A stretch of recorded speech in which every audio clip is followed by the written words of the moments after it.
انہی عیسائیوں کی طرف جنہوں نے حضرت مسیح کو اللہ کا بیٹا کہا ہے، اور بعض لوگوں نے کہا ہے کہ وہ خود اللہ ہیں، اور کسی نے کہا ہے کہ وہ تین میں کا تیسرا ہیں۔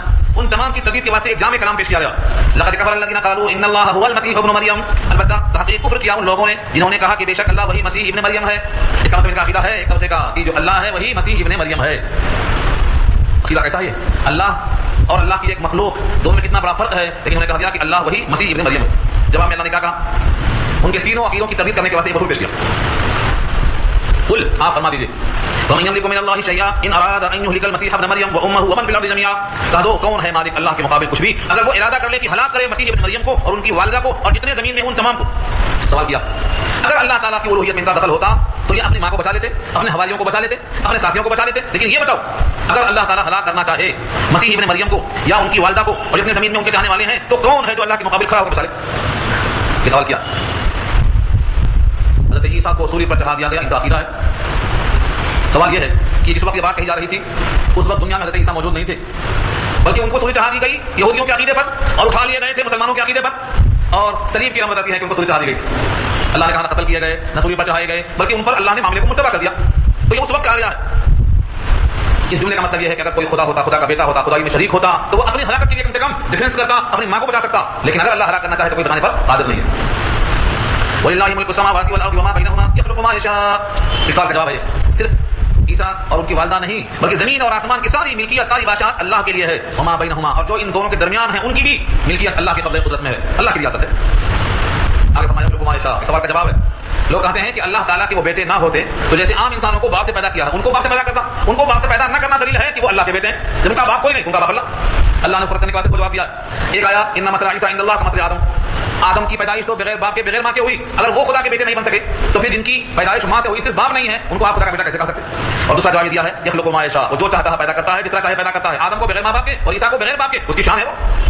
گٹلی سے درخت کو پیدا کرتا ہے، درختوں سے گٹلی پیدا کرتا ہے، مرغی سے انڈا پیدا کرتا ہے، انڈے سے مرغی پیدا کرتا ہے، مردے سے زندہ، زندے سے مردہ، وہ تو اللہ کی قدرت ہے۔ یخلق ما یشاء، جو چاہتا ہے وہ پیدا کرتا ہے، اس کی پیدائش سے الوہیت ثابت نہیں ہوتی۔ واللہ علی کل شیء قدیر، اور اللہ ہر شے پہ قادر ہے، ہر شے پہ قادر ہے، وہ جو چاہے کر سکتے ہیں۔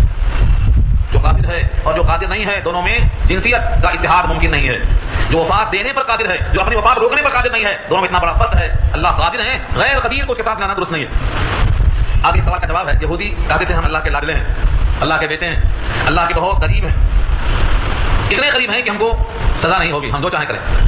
ان کا یہ خواب ہے، ان کی جملوں کو دیکھو اللہ نقل فرما دیتے ہیں وقالت اليهود والنصارى نحن ابناء الله واحباؤه۔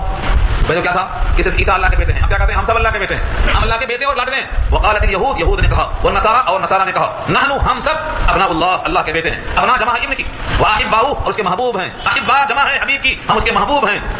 پہلے تو اللہ کا بیٹا ایک کو کہا، اب ہم سب اللہ کے بیٹے ہیں۔ چلو ٹھیک ہے، اگر تم اللہ کے بیٹے ہیں اور اللہ کے لاڈلے ہیں تو کوئی اپنے لاڈلے کو اپنے بیٹے کو سزا دیتا ہے؟ یہ جملہ کیوں آیا؟ یہودیوں کا عقیدہ یہ بھی تھا اور آیت آ چکی ہے، آپ پڑھ چکے ہیں کئی مرتبہ، لن تمسنا النار الا ایاما معدودہ، کہیں معدودات ہے کہیں معدودات، ہمیں آگ نہیں چھوئے گی مگر گنتی کے چند دن۔ پوچھا گیا وہ چند دن کون سے ہیں؟ کہا ہمارے باپ دادا نے بچڑے کی پوجا کی تھی 40 دن، بس ایک چلہ ہو سکتا ہے آگ چھو جائے ورنہ ہم کو آگ نہیں چھوئے گی۔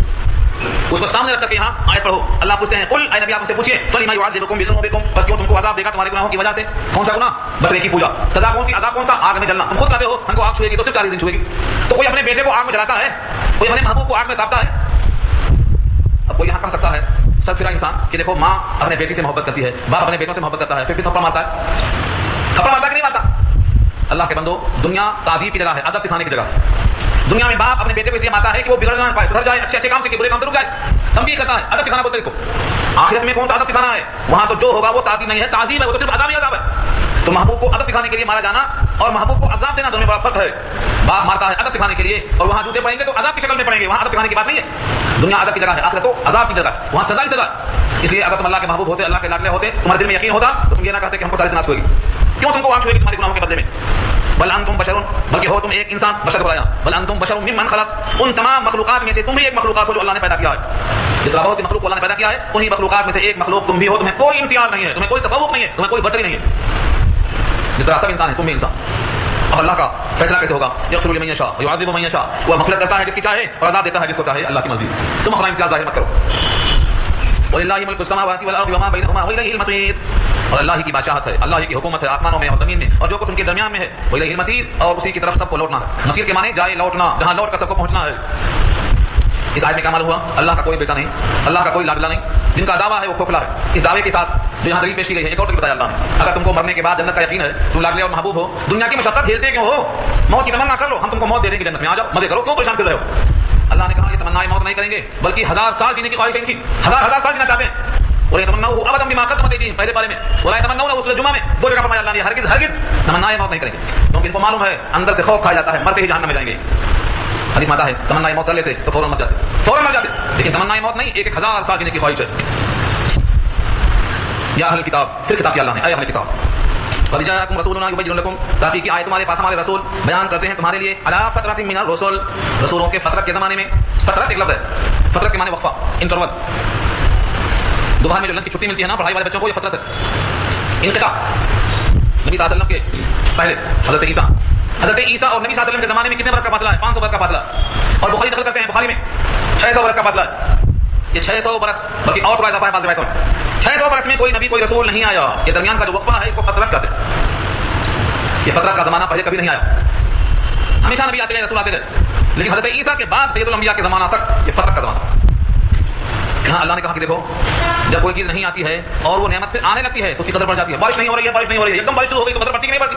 کیوں بڑھتی؟ بارش نہیں آ رہی تھی، آ گئی، تو کوئی نعمت اگر نہیں مل رہی تھی، ملنے لگی تو قدر بڑھ جاتی۔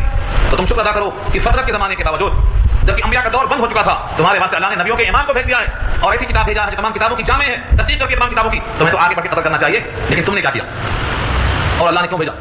اے اہل کتاب، تحقیق تمہارے پاس ہمارے رسول آ چکے، بیان کرتے ہیں صاف صاف تمہارے لیے، فترت کے باوجود، رسولوں کی فترت یعنی وقفہ، سلسلہ موقوف ہو چکا تھا رسولوں کا، ان تقولوا، یہ کہ تم کہنے لگو، ما جانا من بشیر ولا نذیر، یہ کہ تم کہنے لگو ہمارے پاس نہیں آیا تھا، نہ کوئی بشیر آیا، نہ کوئی نذیر آیا۔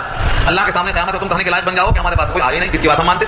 تو سنو، فقد جاءکم، آ چکے تمہارے پاس بشیر اور نذیر، اب تمہیں قیامت میں بولنے کا موقع نہیں ہے۔ اسے اخذ کیا شارحین نے، اگر کسی کے پاس کسی زمانے میں، جیسا کہ بتایا میں نے 500 600 کا فاصلہ، اس میں کوئی رسول نبی نہیں آئے، تو کیا اس زمانے میں جو لوگ پیدا ہوئے اور مر گئے ان کو اللہ تعالیٰ حساب کتاب میں پوچھے گا کہ تم نبی پر ایمان کیوں نہیں لائے، کتاب پر ایمان کیوں نہیں لائے، تمہیں توحید کیوں نہیں آئی؟ علماء کا اس میں اختلاف ہے، زمانہ فترت کے لوگوں سے پوچھ نہیں ہوگی، اور بعض علماء کا خیال یہ ہے کہ تفصیل کے ساتھ ہر بات کی پوچھ نہیں ہوگی، لیکن توحید تو بہرحال پوچھ ہوگی کیونکہ عقل سے توحید ثابت ہے۔ یہاں فرمایا کہ تم قیامت میں کہیں عذر نہ پیش کر سکو، اس وجہ سے تمہارے پاس اللہ نے بشیر اور نذیر بھیج دیا ہے۔